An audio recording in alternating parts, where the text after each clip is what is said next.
The MLB draft is without a doubt the most unpredictable in all of sports for a few different reasons. First, unlike the NBA draft, which is only 2 rounds, or the NHL and NFL drafts that are 7 rounds, Major League Baseball's draft is 20. Since unlike the other 3 leagues, MLB of course has the minor league system, meaning the majority of the players who are drafted don't go straight to the big league team. They could spend months and in most cases years in the team's farm system without ever getting called up to the show. Also, thousands of young players fit the criteria of draft eligibility every year, so the teams have a vast pool of talent to choose from. If 20 rounds sounds like a lot, that's because it is, but nothing compared to how the draft used to be. From 2012 to 2019, the draft was 40 rounds. From 98 to 2011, it was 50. And before 1998, it was unlimited, meaning the draft could go on forever, and it didn't stop until all the teams were satisfied. It's not uncommon for a player to be selected in the first round, sent to the minor leagues, and never heard from again. Or, on the flip side, you could take a total no-name player with 0 expectations in round 62, who you're only drafting because the manager of the team is childhood friends with the player's dad, who then turns into a Hall of Famer. That is what happened with Mike Piazza, who has one of the craziest underdog stories in the history of sports. But how did he drop so far in the draft? Why did nobody want him?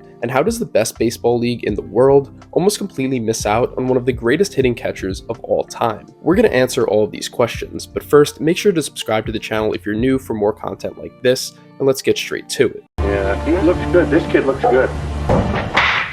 Damn, this kid looks good. He really looks good. Thank you. I'm going to tell you the truth. I don't think I hit the ball as good as he does when I was 16. I'm not.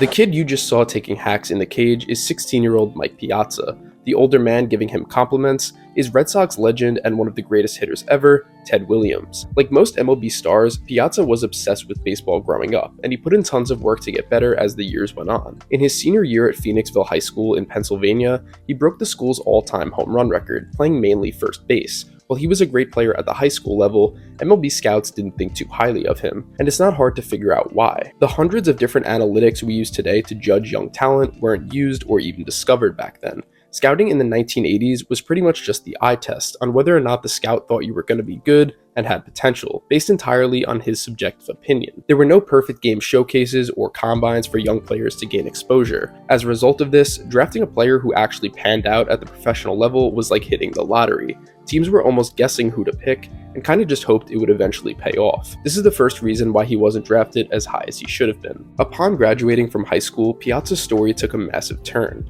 I'm sure you've all heard the expression, it's not what you know, but who you know. And in the case of Mike Piazza, this could not have been more true. Mike's dad, Vincent, grew up in Norristown, Pennsylvania, where he was childhood friends with a kid named Tommy Lasorda. While Vincent's baseball career didn't pan out, Lasorda would eventually become a Hall of Fame manager for the Los Angeles Dodgers, starting in 1976. He was the godfather of Mike's brother Thomas, and he even let Mike be the Dodgers bat boy for a few summers when he was younger. With Lasorda and the Piazzas being incredibly close, Tommy made sure to do any favors he possibly could for the family, while of course having lots of connections within the game of baseball. Lasorda used these connections to land Mike a spot on the team at the University of Miami, a Division I school. But after one season, Piazza dealt with a hand injury and wasn't getting playing time even when healthy, as he was the backup first baseman, so he decided to transfer to Miami-Dade Community College to get more action. In 29 games of the 1988 season there, he batted .364 with 3 home runs and 23 RBIs. Still great numbers, but again, not enough to convince MLB scouts he was worth taking. Considering he was playing at a junior college, the competition wasn't very good, and it's very uncommon for a JUCO player, especially during this time period, to reach the MLB level. But luckily, he still had Tommy Lasorda by his side. When the 1988 draft came around, literally no team wanted him. To the MLB front offices, nothing about Piazza stood out from anyone else, and he was just another one of the thousands of players who wanted to be drafted but just wasn't good enough. Lasorda promised his dad Vincent that if no team drafted Mike, he would try his best to persuade the Dodgers. Tommy told the club, quote, "I don't care where you draft him, but draft him." After 1,389 players were taken before him, the Dodgers finally listened and took Mike Piazza in round 62. From here, his journey to the big leagues only got harder. Many higher-ups within the organization felt he was only there because of Tommy. The team wasn't even planning on signing him until Mike requested a tryout that the team eventually agreed to. After an impressive display at the plate in which Piazza was clobbering the ball, scouting director Ben Wade explained that the team did not need another first baseman, so it really didn't matter. Tommy Lasorda said to Wade, "If he was a catcher who could hit balls into the seats like that, would you sign him?" Wade replied, "Yes, a catcher."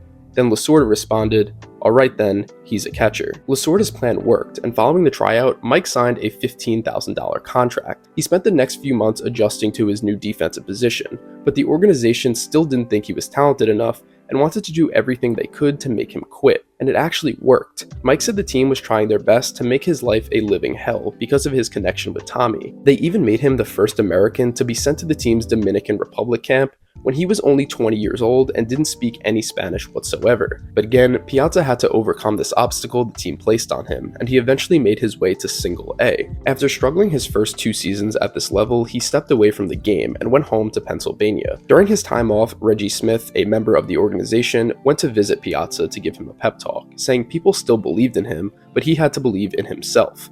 This talk motivated Piazza to come back, and it's a great thing he did, because following 1990, he became the amazing player we know him as today. He lit up the minor leagues for the next 2 seasons, good enough to get called up by the Dodgers at age 23 in 1993. With Lasorda still being the manager of the team, the two had an amazing relationship, as everything had come full circle. Mike had all the confidence in the world, since he already defied the odds just to get to this point. At the MLB level, he didn't slow down one bit. These are Piazza's career numbers at the plate and where they rank amongst catchers all time, making him without a doubt one of the best hitting catchers to ever step foot on the field. He won Rookie of the Year in 1993, won an All-Star Game MVP, and became a 10-time All-Star. Perhaps the highlight of his career came after he got traded to the Mets, in the first baseball game in New York since 9/11. With the Mets losing 2-1 in the bottom of the 8th against the Braves, Piazza hit one of the most iconic home runs not only in team history, but baseball history. A 2-run homer into center field, giving the Mets the lead and electrifying the stadium. He called it quits following the 2007 season, completing a 16-year career. On January 6, 2016, he was inducted into the National Baseball Hall of Fame, making him the lowest draft pick in MLB history to accomplish this feat. There were some big names taken in the first round of the '88 draft. Jim Abbott, who famously pitched a no-hitter despite being born with a deformed right arm. 2-time All-Star Robin Ventura, who had some great and not-so-great moments in his career. And 4-time World Series champion Tino Martinez, who played a huge role during the Yankees dynasty. But out of the 1,433 people taken in the 1988 draft class, Mike Piazza is the only one to make the Hall of Fame. Following his retirement, he became a head coach for Team Italy in the World Baseball Classic, furthering his imprint on the game. It's crazy to think that the only reason this man was drafted was out of sheer luck that his father grew up with a Hall of Fame MLB manager. It really makes you think how many other legends the league missed out on over the years just because scouting was so bad. Without Piazza, we wouldn't have seen a Hall of Fame catcher tear up the league every year in the 90s and early 2000s. We wouldn't have one of the most famous home runs of all time when America needed it most. And we wouldn't have one of the most inspirational, unlikely, and straight up miraculous stories in sports history. But that wraps up this video. Let me know in the comments if you enjoy this type of content and I can do more in the future. Like if you enjoyed and subscribe to the channel if you're new. Thank you for watching, and as always, I'll see you guys in the next one.